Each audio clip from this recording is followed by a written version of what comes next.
안녕하십니까. 2024년 제1기 작년교과 시편의 해설을 맡은 목사 박진우입니다.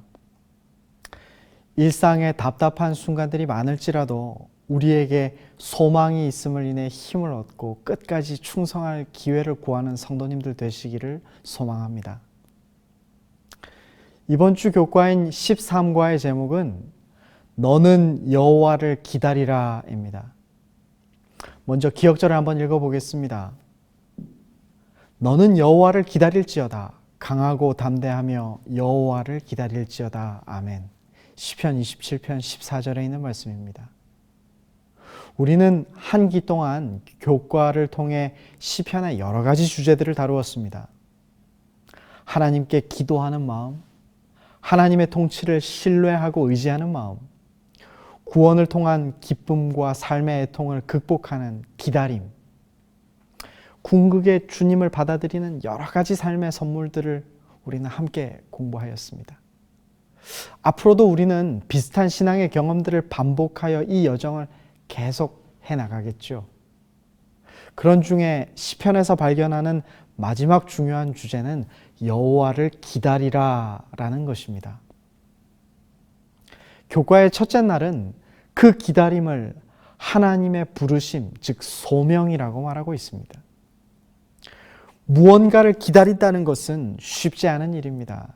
줄을 서는 사소한 문제에서부터 입시나 직장의 결과를 기다리는 마음, 또 병원에서 했던 검사의 결과를 기다리는 초조한 감정 등 우리의 삶에 가득한 이 기다림의 기회들은 원치 않는 삶의 쉼표 같아서 우리의 마음을 답답하게 하기도 하고 또 기도하게 하는 시간을 만들기도 합니다.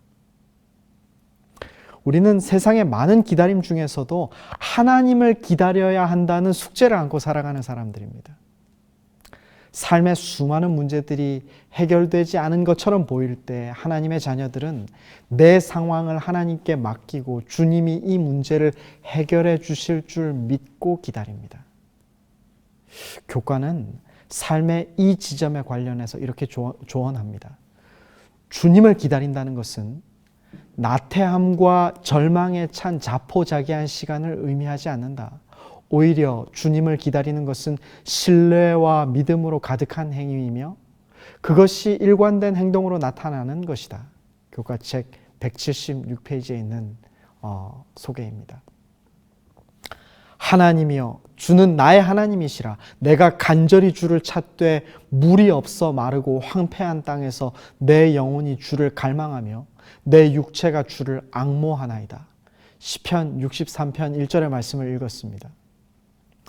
삶의 문제를 해결하는 수많은 방법들이 있지만 하나님의 때와 하나님의 방법을 의지해서 주님이 그 문제를 해결해 주시기를 기다리는 이의 마음은 하나님과 우리와의 관계를 더욱 굳게 붙들어 맵니다. 그리고 그 문제를 주님께서 친히 해결하시는 그날 우리의 영혼은 깃털처럼 자유로우며 삶의 영역에서는 바위처럼 견고해집니다. 로마서 8장 19절에 기록된 피조물들이 고대하는 바는 하나님의 아들들이 나타나는 것이니 라는 이 표현에서 하나님의 아들들이라고 불리는 이들은 기다림을 통해 변화되는 우리의 모습을 나타내는 말일 겁니다. 주님이 주의 일을 행하시는 그날에 우리가 소유하게 될 기쁨이 너무도 큰 것이기에 교과는 오늘의 주님을 기다리는 행위조차도 하나님이 부르시는 부르심이라고 말하고 있습니다. 그래서 그 부르심에 응한 자들은 주님이 오시는 그날 하나님의 자녀들로 나타나는 것입니다. 교과의 둘째 날은 시편 131편을 우리에게 소개하고 있습니다. 여호와여 내 마음이 교만하지 아니하고 내 눈이 오만하지 아니하오며 내가 큰 일과 감당하지 못할 놀라운 일을 하려고 힘쓰지 아니하나이다. 시편 131편 1절입니다. 우리는 하나님과 동행하면서 자랍니다. 감당할 수 있는 일도 많아지고 충성의 기회도 늘어나겠지만 우리가 자라남에 따라 자신의 한계도 명확하게 잴 수 있게 됩니다. 성숙한 사람이 과도하게 나를 소모하지 않아도 될 일을 구별하고 괜한 욕심으로 무리하지 않는 까닭은 하나님의 위대하심을 이미 알기 때문입니다. 하나님을 알면 알수록 나를 낮출 줄 알게 되고 이기심과 헛된 욕망으로부터 자유로워집니다. 그 이미지를 이어진 성경절에서 우리는 발견할 수 있습니다. 실로 내가 내 영혼으로 고요하고 평온하게 하기를 젖된 아이가 그의 어머니 품에 있음 같게 하였나니 내 영혼이 젖된 아이와 같도다. 131편 2절 말씀이죠. 어머니의 젖은 갓난 아이에게 만능입니다.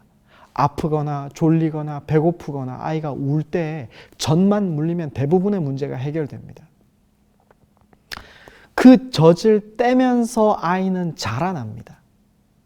육체적으로, 정신적으로 부모로부터 떨어지는 연습을 하게 되죠. 하지만 아무리 그의 육신이 자라더라도 어미의 품이 그리운 것이 사실이고 그 어머니의 품에서만 느낄 수 있는 안정감이 있다는 것을 우리는 알고 있습니다. 젖은 뗄 수 있지만 어머니는 뗄 수 없기 때문입니다. 그래서 자라나는 아이는 젖을 먹지 않아도 어머니의 사랑을 시시때때로 필요로 합니다. 그리고 그것이 그의 삶의 기초가 되어 세상을 살아갈 용기와 힘을 얻습니다. 하나님은 우리가 자라나기를 바라십니다. 하지만 우리가 세상에서 고아와 같이 되지 아니하고 하나님이 우리를 무한히 사랑하신다는 이 든든한 마음의 토대 위에서 사랑받으며 성장하기를 바라십니다. 복음서에서는 예수님께서 어린아이들과 같이 되지 아니하면 천국에 갈 수 없다는 말씀을 하셨는데 이 말씀은 우리의 삶의 신앙의 단순성과 하나님을 향한 의존성을 잊어버리지 말라는 말로 환원할 수 있을 것입니다. 우리는 질문해야 합니다. 나는 오늘 하나님 품에 있는가? 또 그 사랑이 나를 자라게 하는가? 나는 여전히 미숙한 상태에 머물지 않았는가? 이런 질문이야말로 우리의 마음의 평안함의 원천이 될 것이고 우리를 건강하게 자라나게 할 것입니다. 교과의 셋째 날은 시편 126편을 소개하며 포로기 이스라엘이 귀환하는 장면을 보여줍니다. 여호와께서 시온의 포로를 돌려보내실 때 우리가 꿈꾸는 것 같았도다. 그때 우리 입에는 웃음이 가득하고 우리 혀에는 찬양이 찼었도다. 그때 문 나라 가운데서 말하기를 여호와께서 그들을 위하여 큰 일을 행하셨다 하였도다. 시편 126편 1절에서 2절 말씀이죠. 죄로 인해 바벨론의 포로로 잡혀간 이스라엘 민족의 고난과 한 많은 삶을 오늘날의 우리가 어찌 다 헤아릴 수 있겠습니까마는 돌아오는 길에서 저들이 겪는 감사와 회한의 복잡한 감정은 우리에게도 생생히 전달되는 것 같습니다. 마치 꿈만 같은 일들이 일어나고 있는 것이죠. 그런데 4절에 여호와여 우리의 포로를 남방 시내들 같이 돌려보내소서라고 구하는 것을 보아 이스라엘 민족 전체가 귀환한 것은 아닌 것으로 보여지고 여전히 회복되거나 돌아와야 할 사람들의 형편이 급박한 것을 우리는 생각해 볼 수 있습니다. 유대인의 메마른 땅에 남방 시내들이 세차게 흐르는 것처럼 우리가 다시 예루살렘으로 돌아갈 수 있도록 하나님 도와주십시오 라고 구하는 이 기도는 현재의 어려움을 돌파하는 믿음의 고백이 됩니다. 돌아오는 이스라엘 민족 그리고 또 돌아와야 하는 이스라엘 백성들의 마음은 어떠했을까요? 세상의 눈으로 보았을 때 참으로 초라하기 짝이 없는 귀한 길입니다. 포로가 되었다 풀려났기 때문에 가진 것도 없고 보장된 것도 없습니다. 아마도 목적지인 저들의 고향의 형편도 좋지만은 않을 것입니다.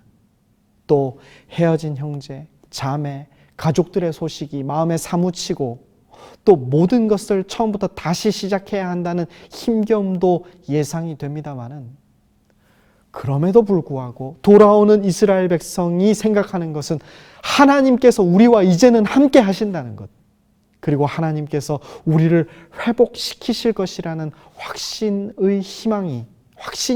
희망이 되고 있음을 우리는 엿볼 수 있는 것입니다. 눈물을 흘리며 씨를 뿌리는 자는 기쁨으로 거두리로다. 울며 씨를 뿌리러 나가는 자는 반드시 기쁨으로 그 곡식단을 가지고 돌아오리로다. 시편 126편 5절 6절 말씀입니다. 현재가 시련의 때임에는 분명하나 하나님을 신뢰하는 마음 그 자체가 씨를 뿌리는 행위인 것을 시인은 말하고 있습니다. 지금 이렇게 회개와 애통과 감사와 찬송의 씨앗을 뿌리는 이스라엘을 하나님께서 못 본 척 하실 리 없고 우리를 계속해서 도와주실 것이며 우리는 반드시 풍성한 열매를 맺고 하나님께 소제와 전제를 올릴 수 있는 날이 올 것이다. 이것이 저들의 기다림이요 믿음임을 생각해 봅니다.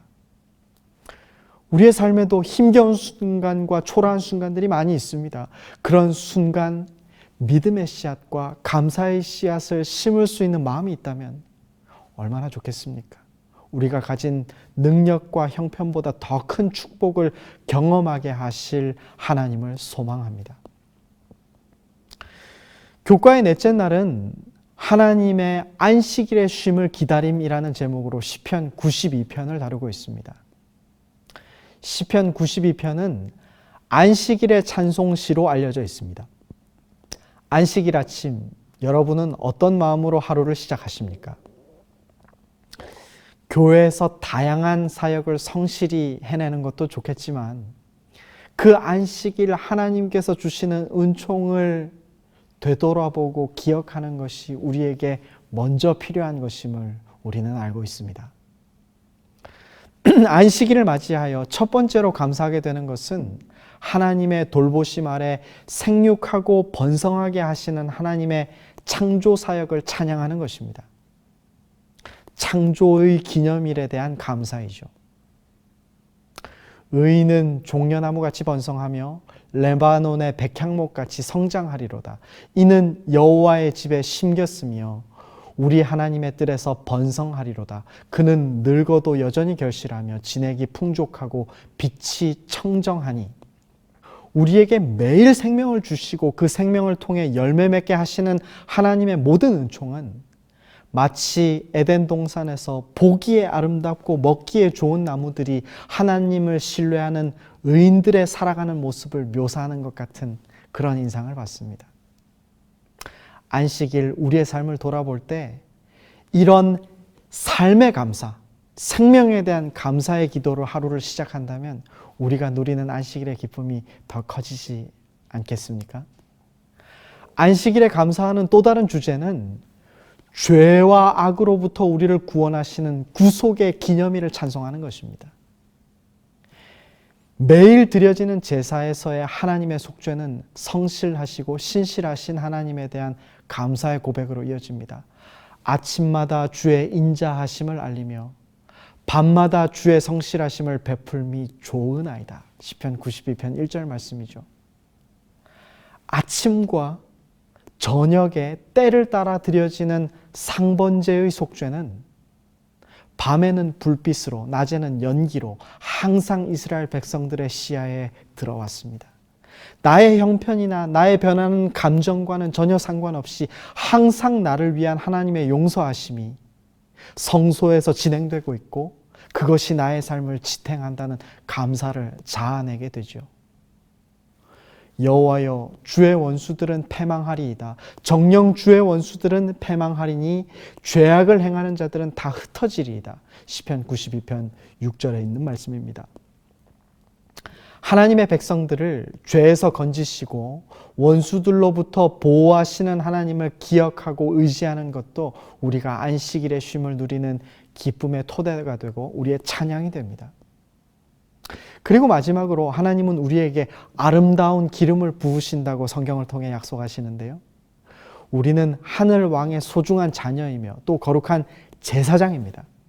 그분을 섬기도록 부름받았고 그 섬김을 통해 더욱 행복해질 수 있습니다. 주께서 내 뿔을 들소의 뿔같이 높이셨으며 내게 신선한 기름을 부으셨나이다. 이 말씀에 의하면 안식일은 하나님이 우리에게 기름을 부으시는 날입니다. 우리를 존귀하게 하시는 날이죠. 안식일이 우리를 이토록 풍요롭게 하고 우리 속에 생명 깃들게 하고 우리를 쉬게 하시며 우리를 기쁨으로 섬기게 하시는 날인 것을 우리는 시편 92편을 통해 살펴볼 수 있었습니다. 교과의 다섯째 날은 아침의 기쁨이 오리로다라는 제목으로 우리에게 희망을 전해줍니다. 여호와여, 아침에 주께서 나의 소리를 들으시리니 아침에 내가 주께 기도하고 바라리이다. 시편 5편 3절입니다.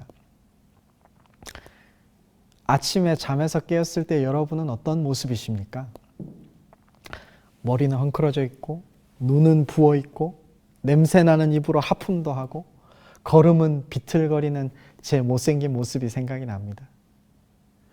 그렇게 우리는 더듬더듬 그날을 향해 기어가죠.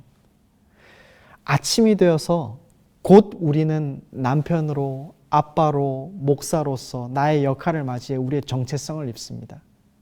하지만 잠에서 깨는 바로 그 순간만큼은 우리의 정체성이 살아나기 전이죠. 그래서 저는 거의 항상 침대에 조금만 더 누워 있고 싶습니다. 조금만 더 자고 싶다고 욕심을 부리죠. 그것은 잠에 대한 욕심이 아닐지도 모릅니다. 오늘도 나를 기다리는 수많은 요구에 빨리 예민해지고 싶지 않은, 아직은 안락함을 누리고 싶은 그런 마음인 거예요. 그 중간 영역, 그 의식의 경계에서 오늘 나의 골칫거리와 숙제들을 마주하고 싶지 않은 겁니다. 하나님은 내가 그렇게 무력할 때, 그 아침을 그렇게 시작하는 그때에 우리를 충분히 사랑해 주기를 원하십니다. 우리가 자의적으로 오늘을 시작하기 전, 무방비 상태에 아무런 의도도 가지고자 하기 전, 나의 정체성이 시작되기 전에 주님은 우리를 넘치도록 사랑해 주시기를 원하십니다. 우리가 아침에 일어나서 기도하는 이유는 이런 하나님 품에 안겨서 하루를 시작하기 위함입니다. 그래야 우리는 그날 하루를 주님의 돌보심 속에서 성공적으로 살아갈 수 있을 것입니다. 이것은 하루 일상의 아침을 넘어서서 우리의 일평생의 시간표에서도 마찬가지인 것입니다.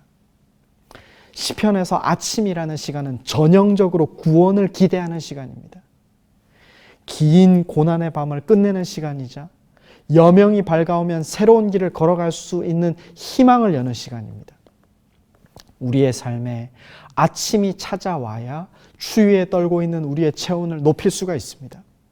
우리가 하나님의 자녀답게 하나님의 자녀의 정체성을 발휘해서 살기 위해서는 우리에게 아침이 찾아온다는 사실을 바라고 그 아침에 하나님으로부터 무한한 사랑을 공급받아야 합니다. 그래서 예수님은 요한계시록 22장 16절 광명한 새벽별로 계시되셨고, 또 말라기 4장 2절에는 떠오르는 의의 태양으로 표상되셨습니다. 예수 그리스도의 부활 사건은 인류의 역사에 어둠을 내어쫓는 광명한 아침을 맞이하는 사건이 되었습니다. 그리스도께서 부활하신 부활의 아침은 그를 믿는 모든 이에게 영원한 구원의 아침을 열어주었어요. 저녁에는 울음이 깃들일지라도 아침에는 기쁨이 오리로다. 시편 30편 5절에 있는 말씀입니다. 온 인류가 죽음이라는 어둠의 밤을 맞이하여 가장 슬픈 울음을 울어왔지만 예수 그리스도께서는 이 긴 밤을 끝내시고 죽음의 흑암을 새 아침의 빛으로 바꾸셨습니다. 울음소리를 웃음소리로 바꾸셨습니다. 통곡소리를 감사의 찬양으로 바꾸셨습니다. 부활의 소망은 우리에게 주어졌고 예수 그리스도를 인하여 고난받던 모든 이들과 순교자들은 이 아침이 올 것을 굳게 믿으며 저들의 길을 영광스럽게 걸어갔습니다. 우리는 다시 한번 재림의 아침을 기다리는 사람들입니다. 그때 주님의 사랑은 다시 한번 온천하에 드러날 것입니다. 흙으로 돌아갔던 하나님의 자녀들이 주의 부르심을 입고 영광의 아침을 맞이하게 됩니다. 우리의 죽을 몸도 호련히 변화되어 주께 속하게 될 것입니다. 하나님께 받은 우리의 정체성은 그때 완전해질 것입니다. 영원토록 주님을 기쁨으로 섬기게 될 것입니다.